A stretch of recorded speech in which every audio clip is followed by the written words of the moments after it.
28 বস্তা টাকা। হ্যাঁ, ঠিকই শুনেছেন। এটা কোনো ব্যাংক লুটের গল্প নয়। এটা বাংলাদেশে অবস্থিত পাগলা মসজিদের দান বাক্স খুলে পাওয়া এক বিস্ময়কর চিত্র। ফ্যাশন ব্র্যান্ড মানে আর্ট। প্রতি কয়েক মাস পর পর খোলা হয় এই মসজিদের দান বাক্স, আর প্রতিবারই দেখা মিলে কোটি টাকার চমক। এবার এসেছে 28 বস্তা টাকা। শুধু টাকা নয়, সোনা, রূপা, এমনকি বিদেশি মুদ্রাও পড়ে মসজিদের দান বাক্সে। কিশোরগঞ্জ শহরের নরসুন্দা নদীর তীরে অবস্থিত ঐতিহাসিক পাগলা মসজিদে 11টি দান বাক্স রয়েছে, কিন্তু নামের সঙ্গে বাস্তবতা যেন সম্পূর্ণ বিপরীত। কারণ এই মসজিদ যেন মানুষের আকণ্ঠ বিশ্বাস আর ভালোবাসার এক জীবন্ত প্রতিচ্ছবি।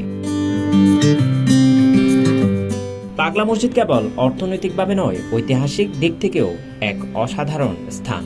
এর শুরুর ইতিহাসও বেশ রহস্যময়, যা অনেকটা কিংবদন্তির মতো।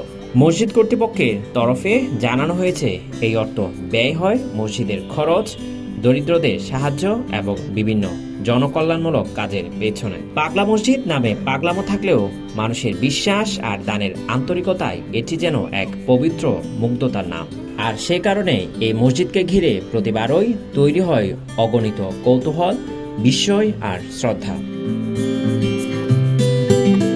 ডেস্ক রিপোর্ট, সারাদিনের সংবাদ। ফ্যাশন ব্র্যান্ড মানে Art. Men's, ladies and kids wear. Art, be smart.